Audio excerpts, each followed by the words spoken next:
Hey guys, first regards from here, so I'll be talking about the recent data mine we had for all of the Iron Hands Successor chapters in Space Marine 2's upcoming Cosmetic DLC. I've not seen a lot of people talk about this, we actually know what they're going to be now, so today I want to talk about that and the current state of cosmetics in Space Marine 2. And something I do want to make mention of here before we go into the actual Successor chapters for this pack is that the Iron Hands chapter pack will not be coming out until patch 13 in Q1 of 2026. This is actually post-Tech Marine launch, and I think the main reason for this is that, first of all, Tech Marine having an Iron Hands cosmetic just makes a ton of sense. Tech Marines do wear Mark X Tacticus in every single chapter pack except for the Salamander's cosmetic pack coming up in patch 11.0, has had some sort of chest piece and things of that sort, and I assume the Tech Marine will also have like a customizable servo arm. You might get like a specific additional option for that in the Iron Hands chapter pack, so it makes a lot of sense for to be waiting for this until patch 13, and I would assume we won't see this pack at all until like March at the earliest, but we'll see. Now, as far as these Iron Hand Successor chapters are concerned, we are only getting 4 around in this chapter pack. That may disappoint some people because there are like 9 Iron Hand Successors, but the 4 we got I think are pretty cool, and the first one I want to talk about here are the Red Talons. Now, these guys have a red armor scheme. I know, go figure, the Red Talons have a red armor, who would have thought? The big thing about these guys is that they are a second founding chapter. They positively hate traitor legions. They are incredibly bloodthirsty, especially by Iron Hands chapter standards, because of these guys, they are pretty much the flesh terrors of the Iron Hands. They are well known for being positively brutal in combat. Now, their viciousness makes a lot more sense when you realize that their chapter master is the Autek Mor, yes, the Iron Lord of the Morgul clan, and he pretty much took the most bloodthirsty members of his clan and tossed them into this chapter, and now they are an incredibly effective force at fighting traitor legions, so much so that even the High Lords of Terra will specifically ask the Red Talons to go out and murder renegade chapters and things like that, and the Red Talons are the perfect guys for this job when you consider they have a unique hatred for traitor legions and renegade chapters, because during the Moirai Schism, which was a religious civil war between the Adeptus Mechanicus, instead of exiling all of their Moirai brothers towards the end of the conflict, they just decided to execute them instead, because the Red Talons, they simply don't suffer dissidents to live. So if a chapter like this that is willing to viciously rip through the Thousand Sons traitor legion sounds appealing to you, you will be able to play as the Red Talons next year, so look forward to that. Now, the next Successor chapter we're going to be talking about here are the Iron Lords. These will also be added in the chapter pack DLC, and they are a super underrated Successor chapter of the Iron Hands. They are incredibly xenophobic. They have been known to fight both the Tyranids, Tau, and the Barghesi. If you're unaware what the Barghesi are, they are an incredibly dangerous Xenos faction dating back to the Great Crusade. They've even tussled with Primarchs like Fulgrim, and the big issue here for them is that Hive Fleet Kraken is currently moving into their sector and trying to consume the Barghesi, and if Hive Fleet Kraken is actually able to evolve off of that, that is bad news for everybody. So right now, Iron Lords coming in pretty clutch, definitely doing their job, and they also have a pretty damn high amount of Death Watch representation, which is fairly unusual for a Successor chapter. If you want to make like the armor for an Iron Lord's Death Watch guy, you can definitely do that. It is super lore accurate. If you want to kind of piss them off, you'd always give them the Xenophase Blade. So pretty damn cool Successor chapter. I think a lot of people will like these, and it also makes a lot of sense that we get both the Iron Lords and the Red Talons in this DLC pack, because we're only getting 4 Successor chapters in this one. Having one that positively hates the Xenos faction of Tyranids and another that hates heretic legions like the Thousand Sons, well, those are both represented in Space Marine 2. That just adds up quite a bit, and I think that's why they chose these two. And as far as the other chapters are concerned, the next one we have up here are the Sons of Medusa.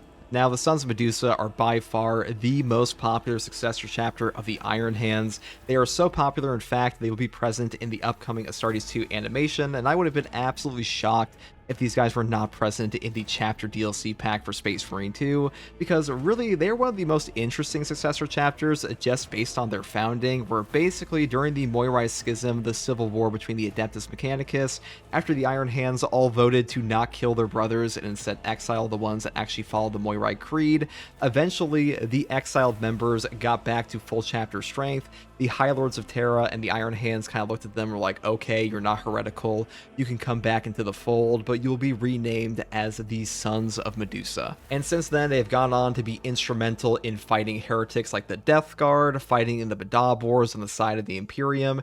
I think it's a pretty interesting case for, like, for once the Imperium didn't just wipe out someone who was like quote-unquote heretical in the Civil War, and letting them back into the fold really helped them out a ton.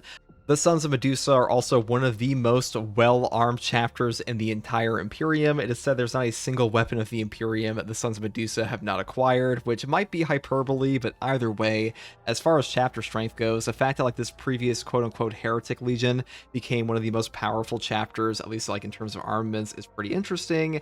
And thank God the Iron Hands didn't just kill all their exiled guys outright like the Red Talons did, because otherwise you wouldn't have had these guys at all. And this brings us to the final successor chapter of the upcoming Iron Hands DLC pack, and that is the Brazen Claws. Now, just like the Red Talons we talked about previously, the Brazen Claws are a second founding chapter. They were founded shortly after the Horus Heresy, and thankfully, unlike the Red Talons, they are not incredibly bloodthirsty. They don't have this horrible, vicious nature. They are instead more well known for their stoicism and having a great tenacity. Now, unfortunately, in recent events, they have lost their homeworld to a bunch of demons. Their home planet is basically a demon world at this point, if not completely destroyed, and they are currently stuck as a fleet-based chapter as a result of that. Now, the Brazen Claws, they're pretty damn cool. Their armor set is a red and blue. It's actually pretty hard to paint in the tabletop. And unfortunately, on top of them losing their homeworld, they also decided to have a pretty stupid mission into the Eye of Terror, where a bunch of them actually got corrupted. Now, the majority of them remain uncorrupted, but the whole point is they went on this fat vengeance quest to like go take down a bunch of demons and got cooked pretty hard. But either way, the Brazen Claws are still around. They are one of the more popular Iron Hands Successor chapters. Not as popular as the Sons of Medusa, but still popular enough to be chosen out of like the 4 options we have in this one. And I think these guys are pretty cool. Probably not my favorite Iron Hands Successor chapter. I definitely prefer Sons of Medusa and Iron Lords, but thankfully we have those in this chapter pack anyways. But that is pretty much all there is for the Iron Hand successors here. Now, while I am excited to play as an Iron Lord or a Sons of Medusa, I do want to say that this chapter pack, from the sounds of it, feels a little underbaked. Obviously, it is a data mine, so we don't know the exact number, like there could be more in the future, but there are 9 potential successor chapters that Saber could have chosen from.